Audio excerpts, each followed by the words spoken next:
Balancing charge. आप सब लोग डेप्रिसिएशन को याद करो। डेप्रिसिएशन कौन सा सेक्शन में था? आप बताओगे कि सर डेप्रिसिएशन जो होता है वो सेक्शन 41, सॉरी डेप्रिसिएशन जो होता है वो सेक्शन 32 में होता है। सेक्शन 32 में जो डेप्रिसिएशन का डिस्कशन आपने ऑलरेडी सीख चुका है, उसमें बेसिकली दो सेक्शन आ रहे थे। अब हैंड रिटन चार्ट में आपको सारा मिलेगा एक साथ। सेक्शन 32 में बेसिकली दो सबसेक्शन थे। सबसेक्शन 1 जो डेप्रिसिएशन के बारे में थे, और सबसेक्शन 1 डेप्रिसिएशन के बारे में थे, और सबसेक्शन 2 जो थे वो अनअब्जॉर्ब्ड डेप्रिसिएशन के बारे में थे। अनअब्जॉर्ब्ड डेप्रिसिएशन के बारे में थे। सबसेक्शन 1 में जो डेप्रिसिएशन था इसमें भी पार्ट थे। क्या पार्ट थे? Section 32 subsection 1 clause 1 and section 32 subsection 1 clause 2। इनमें मेन डेप्रिसिएशन आ रहे थे, और सेक्शन 32 सबसेक्शन 1 क्लॉज 2A इसमें एडिशनल डेप्रिसिएशन आ रहे थे। तो इनमें मेन डेप्रिसिएशन, इसमें एडिशनल डेप्रिसिएशन आ रहे थे। फिर मेन डेप्रिसिएशन में सेक्शन 32 सबसेक्शन 1 क्लॉज 1 इनमें क्या आ रहे थे? इनमें SLM मेथड का डेप्रिसिएशन आ रहे थे, और सेक्शन 32 सबसेक्शन 1 क्लॉज 2 इसमें WDV मेथड का डेप्रिसिएशन आ रहे थे। याद हो रहे नहीं हो रहे? अगर पावर सेक्टर अंडरटेकिंग है, पावर जनरेशन और नहीं तो जनरेशन एंड डिस्ट्रीब्यूशन में इन्वॉल्व है, ऐसा कंपनी है, तो उन लोगों के पास ऑप्शन था, वो SLM भी ले सकते थे और WDV भी ले सकते थे। वो अगर SLM लेते तो उनका एक्चुअल कॉस्ट के ऊपर, उनका जो एक्चुअल कॉस्ट होते थे, याद करो, उनका जो एक्चुअल कॉस्ट होते थे, एक्चुअल कॉस्ट का मतलब वो जो सेक्शन 43(1) में आता है, तो एक्चुअल कॉस्ट के ऊपर सर्टेन परसेंटेज अप्लाई होता है। सेक्शन 32 सबसेक्शन 1 क्लॉज 1 में SLM मेथड है। पावर जनरेशन और जनरेशन एंड डिस्ट्रीब्यूशन ऑर्गेनाइजेशन के लिए ऑप्शन है, वो SLM भी ले सकते हैं चाहे तो, और नहीं तो WDV भी ले सकते हैं। और SLM में क्या होता है? SLM में एक्चुअल कॉस्ट जो है एसेट का, और एसेट मतलब जानते हो, एसेट का मतलब टेंजिबल और इनटेंजिबल स्पेसिफाइड एसेट है। तो यहाँ पे बता रहे कि एक्चुअल कॉस्ट जो होता है इंडिविजुअल एसेट का, यहाँ पे इंडिविजुअल एसेट का कॉन्सेप्ट फॉलो होता था, और एक्चुअल कॉस्ट जो होता है इंडिविजुअल एसेट का, उनके ऊपर परसेंटेज अप्लाई होता था। याद आ रहा है? वो percentage basically appendix number 1A में दिया हुआ है, और appendix 1A basically rule 5 of income tax rule का पार्ट था। याद हो गया?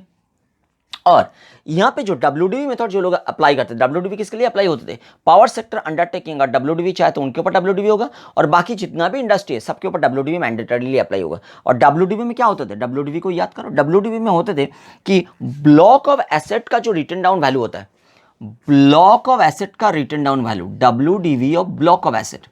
तो ब्लॉक ऑफ एसेट का जो रिटन डाउन वैल्यू होते थे, ब्लॉक ऑफ एसेट का मतलब सेक्शन 2 क्लॉज 11, और WDV का मतलब section 43 clause 6।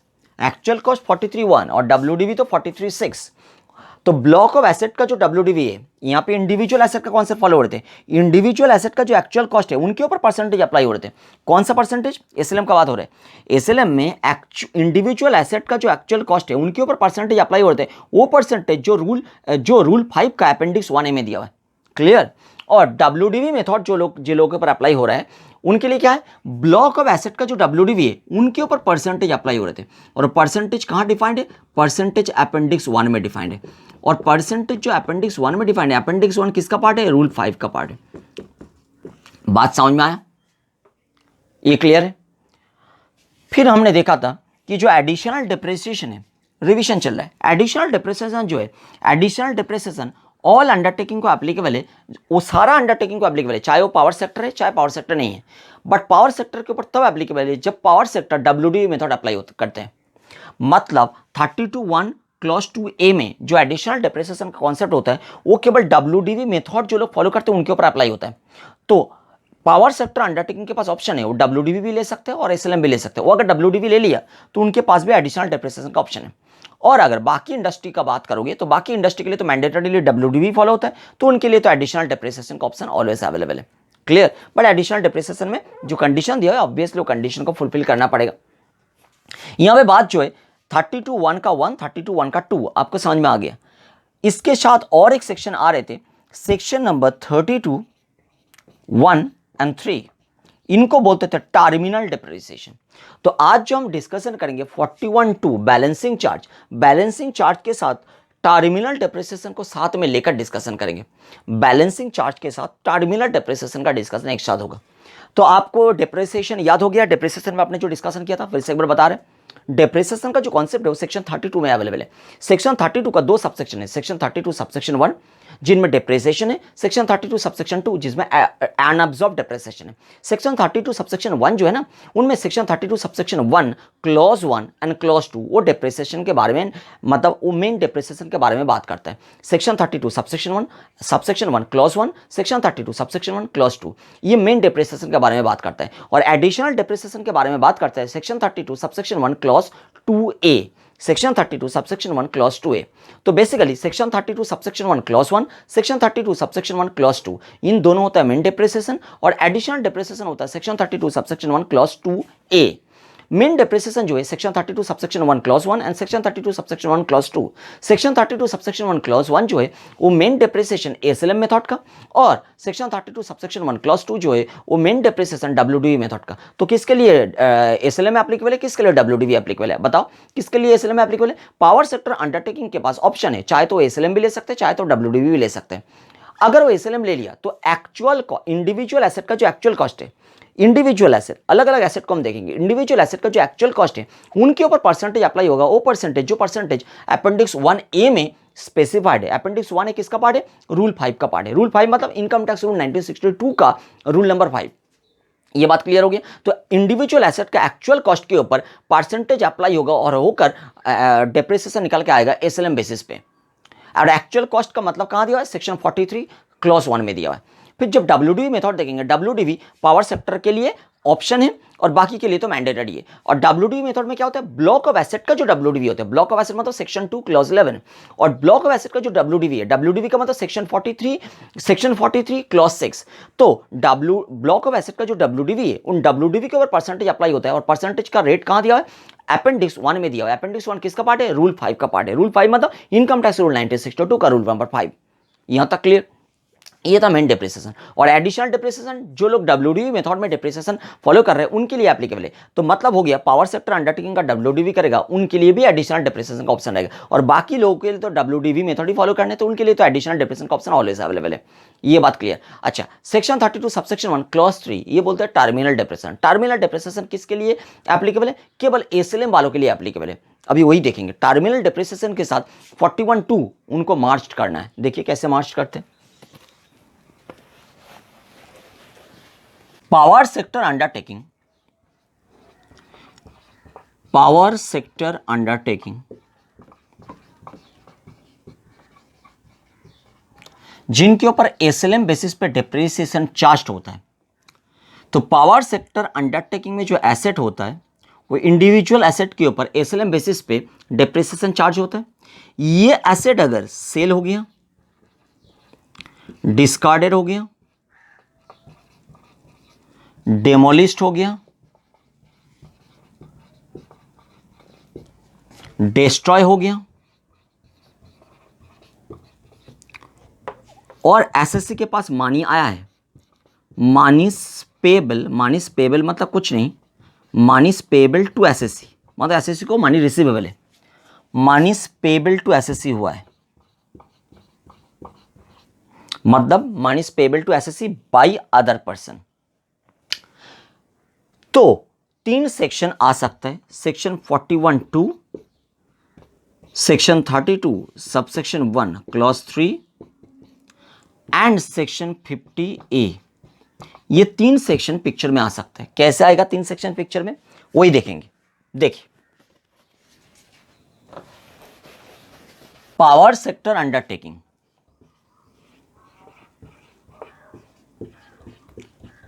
Power sector undertaking के लिए ऑप्शन है, वो एसएलएम भी ले सकते हैं, डब्ल्यूडीवी भी ले सकते हैं। पावर सेक्टर अंडरटेकिंग अगर एसएलएम को ऑप्ट किया है तो उनका इंडिविजुअल एसेट जो है, इंडिविजुअल एसेट का एक्चुअल कॉस्ट के ऊपर डेप्रिसिएशन चार्ज हुआ है, इंडिविजुअल एसेट का एक्चुअल कॉस्ट के ऊपर डेप्रिसिएशन चार्ज हुआ है।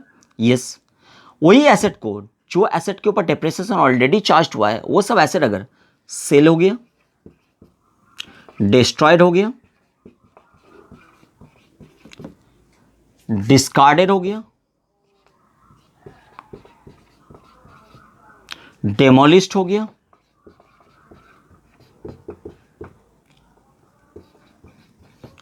और इनमें एसएससी को मानी रियलाइज्ड हुआ है। और ये मानी रियलाइज्ड को लेकर हम लोग बात करेंगे अभी। यहां तक कॉन्सेप्ट समझ में आया? पावर सेक्टर अंडरटेकिंग अगर एसएलएम ऑप्ट किया और उनका इंडिविजुअल एसेट का एक्चुअल कॉस्ट के ऊपर डेप्रिसिएशन चार्ज हुआ है, फिर वही एसेट सेल हो गया, डिस्ट्रॉय हो गया, डिस्कार्डेड हो गया, डेमोलिश्ड हो गया और मानी रियलाइज्ड हुआ है, together with this scrap value if any. यहां पे लिख सकते हो together with this scrap value if any,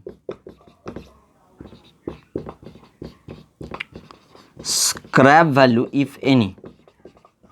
ये जो मानी रियलाइज्ड हुआ है इन्हीं को लेकर बात करेंगे आगे। नाउ अगर मानी रियलाइज्ड जो हुआ है वो अगर ग्रेटर देन हो गया WDV से, देखिए क्या लिख रहे, नंबर 1 लिख रहे, मानी जो रियलाइज्ड हुआ है,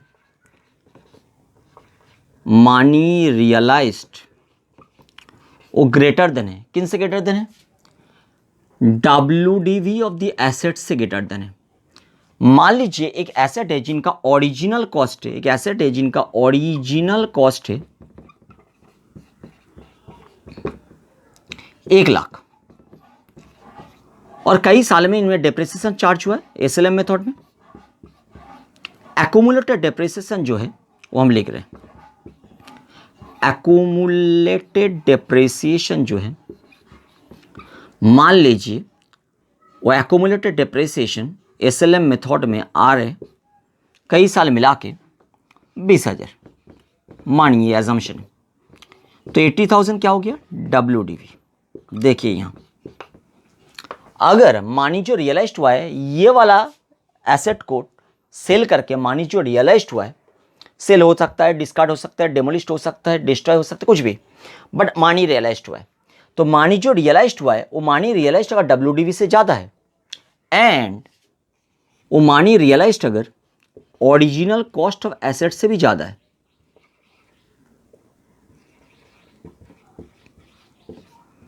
ओरिजिनल कॉस्ट से भी ज्यादा है, तो इन केस में क्या होगा? इन केस में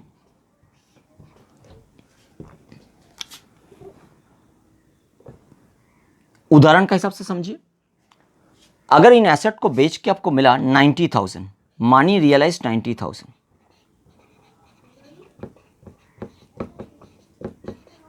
मानी realise 90,000, this is more than WDV but this is not more than original cost. तो ये वाला उदाहरण को समझने के लिए इसको चेंज कर देते, लेस देन ओरिजिनल कॉस्ट है, money realised more than WDV but money realise less than original cost. तो ओरिजिनल कॉस्ट 1 लाख था, उनसे कम है बट मोर देन WDV है, तो क्या करेंगे? देखिए ये जो मानी रियलाइज्ड और WDV के बीच में जो डिफरेंस है, यहां पर डिफरेंस लिख रहे हैं, मानी रियलाइज्ड माइनस WDV, इनके बीच में जो अंतर है, इनके बीच में अंतर कितना है? इनके बीच में जो अंतर है वो है 10,000। ये 10,000 को हम लोग क्या बोलेंगे? ये 10,000 को हम लोग बोलेंगे balancing charge.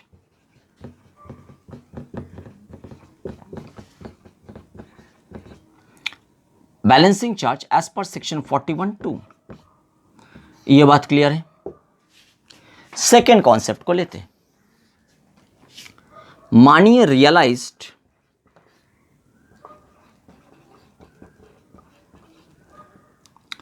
Less than WDV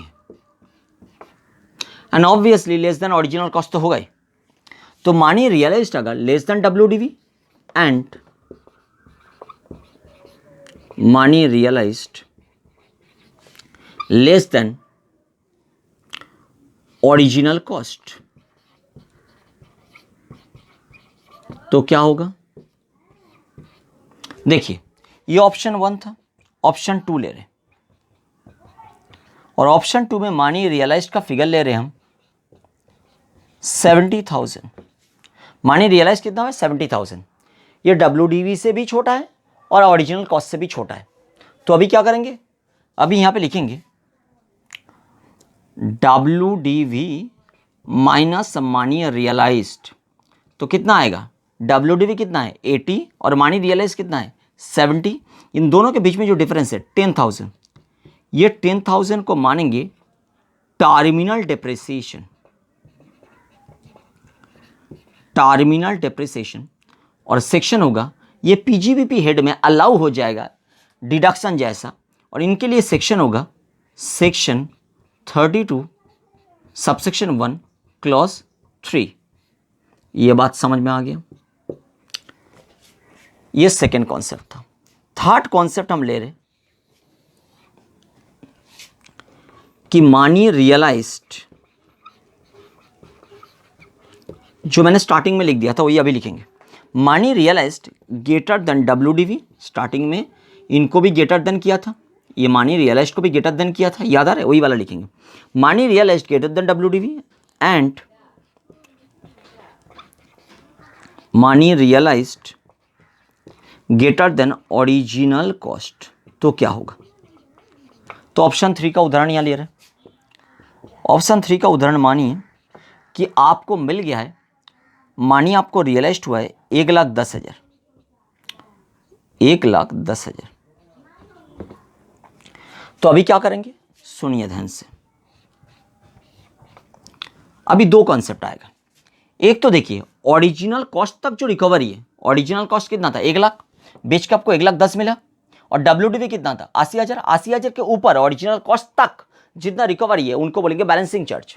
तो यहां पे फिर से हमने वही बात लिखेंगे जो यहां पे लिखा है, money realised to the extent of original cost, money realised to the extent of original cost,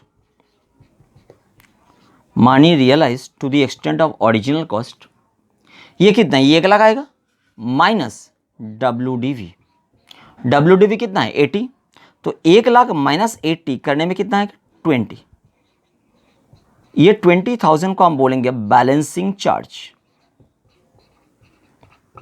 41,2। Next और एक करेंगे, और क्या करेंगे, अभी करेंगे ओरिजिनल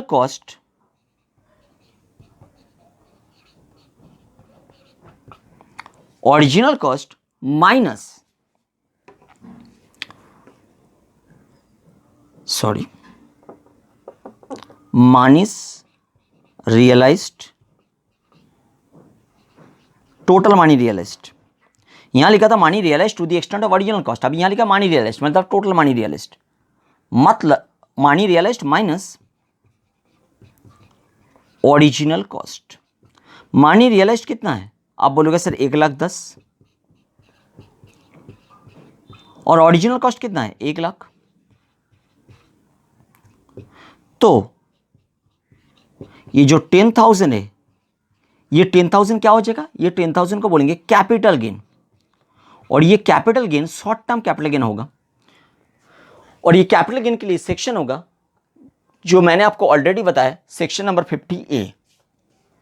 तो यहां पे 3 सेक्शन साइमल्टेनियसली आ रहे, 32(1)(3) आ रहे टर्मिनल डेप्रिसिएशन के लिए, 41(2) आ रहे बैलेंसिंग चार्ज के लिए, और 50A आ रहे कैपिटल गेन के लिए। बात क्लियर हो गया? फिर से एक बार डिस्कस कर लेते हैं। आपका मानी रियलाइज्ड अगर WDV से ज्यादा है बट ओरिजिनल कॉस्ट से कम है, तो मानी रियलाइज्ड माइनस WDV करने में जो फिगर बचता है उस फिगर को बोलते हैं बैलेंसिंग चार्ज, और 41(2) में पीजीपी हेड में ये चार्जेबल हो जाएगा। मानी रियलाइज्ड अगर WDV से कम है, ऑब्वियसली ओरिजिनल कॉस्ट से भी कम होगा, तो money realised less than WDV, तो क्या होगा WDV लेस मानी रियलाइज्ड, जो फिगर रहेगा उन फिगर को हम बोलेंगे टर्मिनल डेप्रिसिएशन, और पीजीपी हेड में इनको हम डिडक्शन ले लेंगे 32(1)(3) के अनुसार, सेक्शन 32 सबसेक्शन 1 क्लॉज 3 के अनुसार।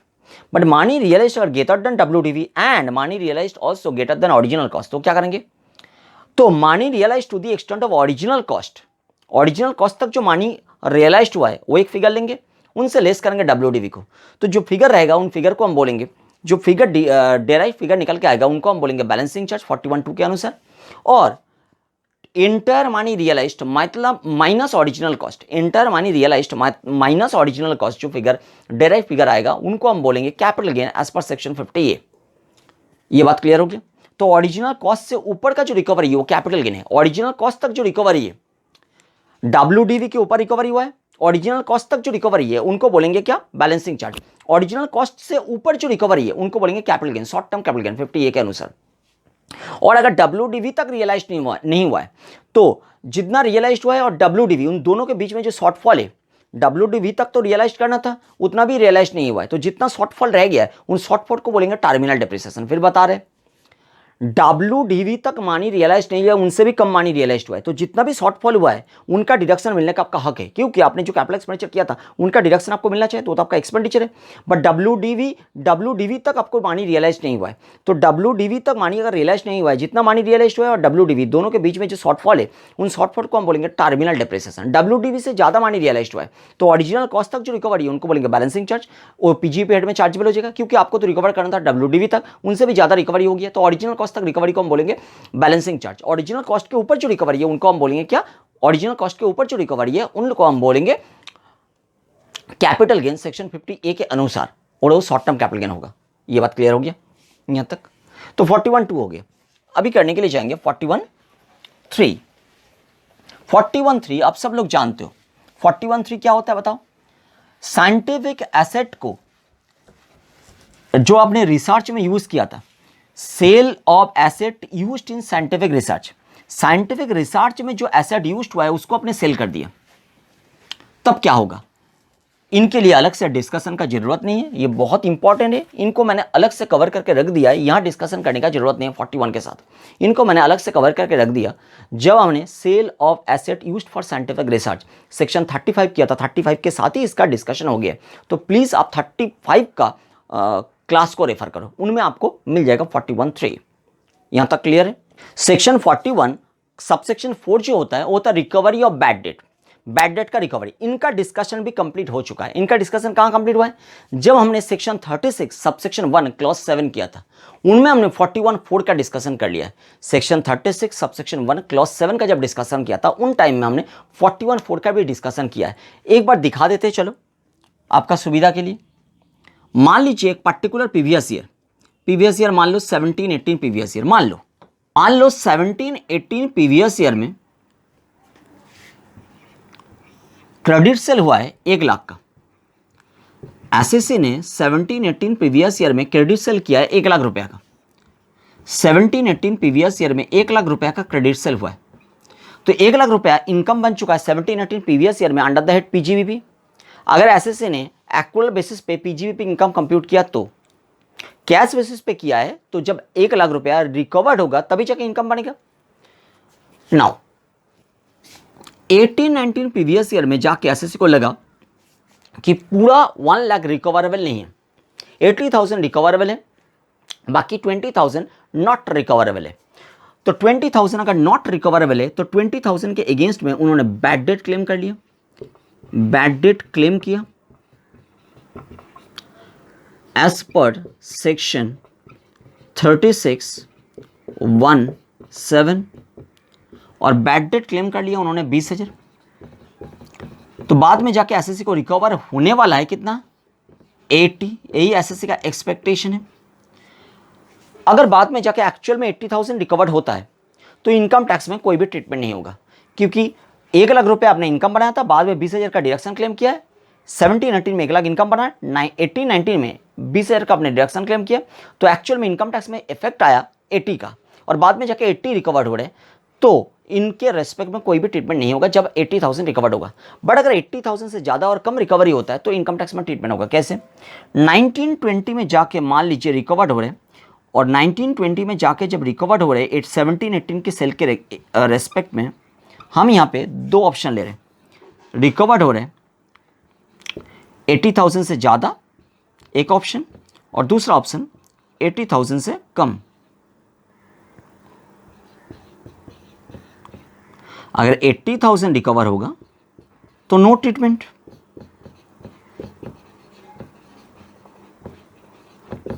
बट 80,000 से अगर ज़्यादा रिकवरी हुआ है 90 रिकवरी हुआ है, मतलब आप एक्सपेक्ट कर रहे हैं 80 रिकवर होगा, बट रिकवर हो गया 90, मतलब 10,000 एक्स्ट्रा रिकवरी हो गया। इनको क्या बोलते हैं, बैड डेट रिकवर, क्योंकि आपने बैड डेट क्लेम किया था 20, वो 20 में से भी 10,000 रिकवर हो गया।